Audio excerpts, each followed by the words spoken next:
$7,500 is a ton of cash, but if you need a Mac Pro, we're going to talk about how you can get one of these on a budget.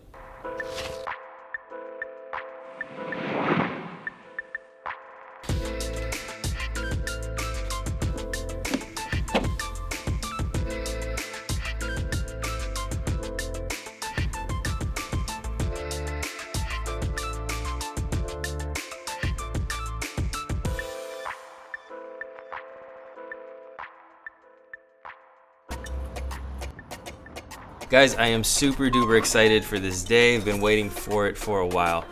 We've had some aging iMacs in the studio and I've been wanting to upgrade it, knowing that MacBook Pros probably weren't going to be the right fit because they don't need to be as portable. We wanted a desktop machine that's going to live here.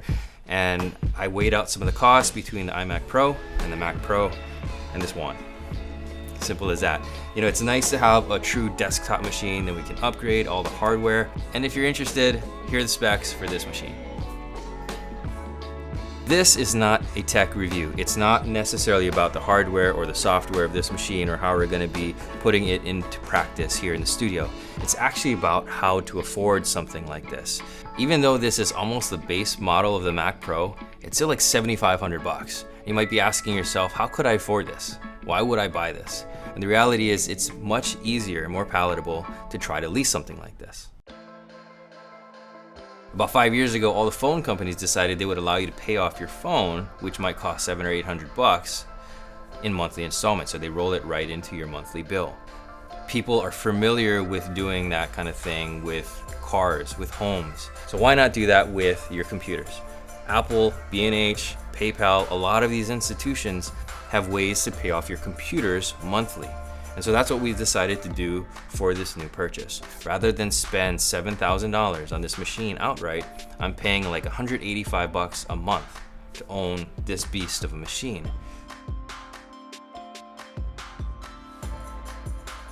The financial aspect is not my strongest suit, so I've talked to a lot of my financial counselors about this because I had this idea that somehow if you were to pay things off in a one lump sum, it was actually better for you as a tax write-off, but they said it doesn't matter because you're spending the same amount. You're just amortizing it over a different amount of months. The other thing that's really helpful is that over the course of the 3 years, we actually end up saving about $500 off of the total cost of what this would have cost if I were to have bought it outright. So in the long term, I'm actually saving money while being able to upgrade my technology every few years. And a lot of these other companies offer that solution for you.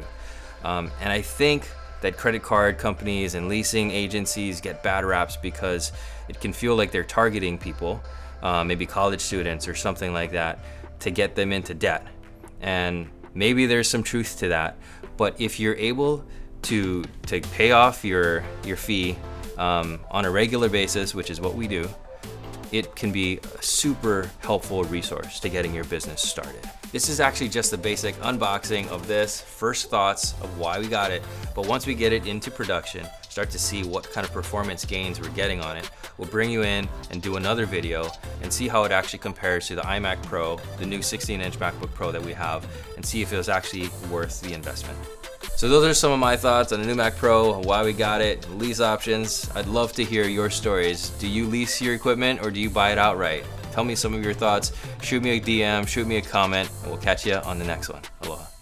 Thank you so much for watching this video. If you enjoyed it, I would really appreciate it if you give it a thumbs up. And if you want to see more of this stuff, make sure you subscribe and hit that notification bell if you want to know whenever we drop a new video.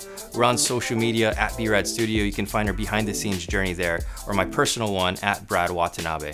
A couple of years ago, we started an audio podcast and we're spinning up a brand new YouTube channel just for that. So make sure you go check that out to find out more about the entrepreneur life and the creatives that are doing some amazing things here in Hawaii. That wraps it up for this one. Until next time, aloha.